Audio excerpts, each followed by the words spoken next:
Assalamualaikum warahmatullahi wabarakatuh. Di sini saya akan membahas tentang virus corona. Virus corona pertama kali terjadi di Wuhan, Cina yang diketahui pada tanggal 31 Desember 2019.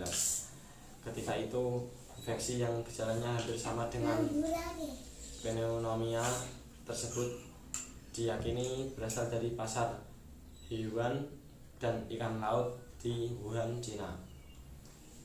Infeksi virus corona ini juga disebabkan oleh coronavirus, yaitu kelompok virus yang menginfeksi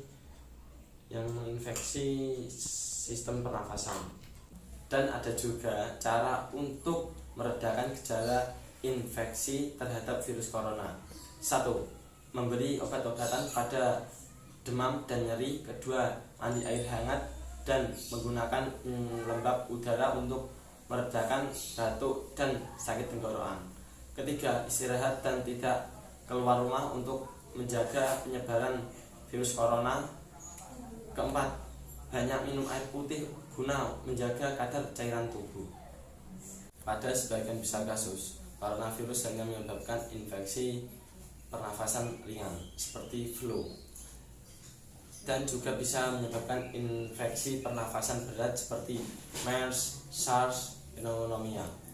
Coronavirus ini lebih dikenal dengan nama virus corona, yaitu jenis baru dari coronavirus yang menular ke manusia.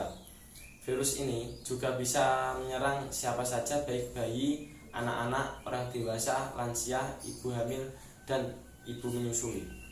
Tetapi efeknya lebih membahayakan bila terjadi pada orang lanjut usia dan orang yang sedang sakit atau orang yang daya tahan tubuhnya lemah. Adapun cara mengetahui apakah orang tersebut terkena virus corona atau tidak sebagai berikut. 1. Uji sampel darah. 2. Tes usap tenggorokan untuk meneliti sampel dahak. 3.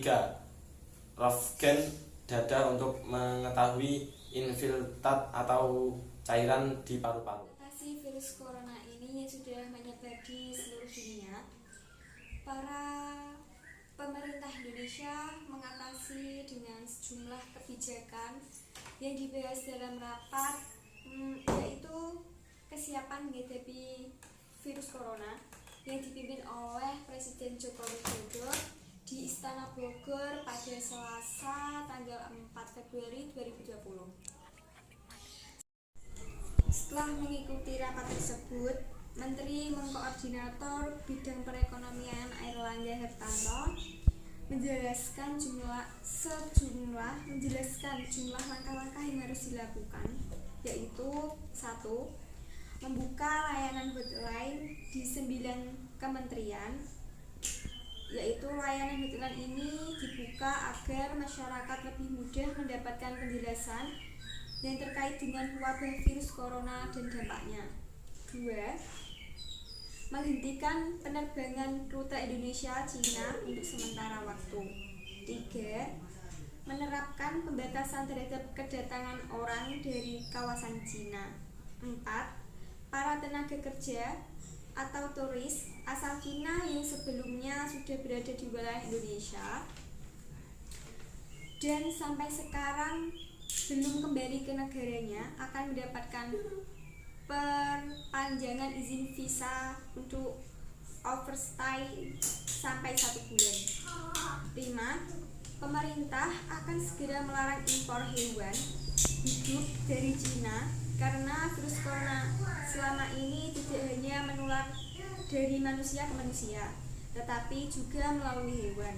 Sementara impor barang dari Cina akan terus berlanjut karena tidak terbukti berkaitan dengan penyebaran virus tersebut.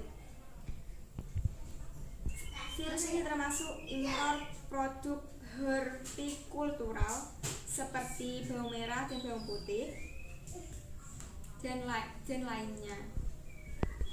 Pada 2 Maret 2020 di Indonesia ada 2 orang yang terkena virus corona, yaitu disebabkan karena tertularnya semuanya oleh WNI yang berasal dari Jepang, dan kemudian dua orang tersebut segera diisolasi, dan pemerintah juga menghimbau untuk menjaga kesehatan supaya tidak terjadi dan terkena virus corona tersebut. Saya diberi kesempatan untuk bertemu dengan pemerintah. Saya berharap agar pemerintah dalam mengambil keputusan dan kebijakan selalu memikirkan hal itu tersebut dan mengambil kebijakan yang tepat, dan juga mewanti-wanti agar masyarakat menjalani kehidupan yang sehat dan peduli terhadap lingkungan supaya tercegah terjadinya infeksi virus corona.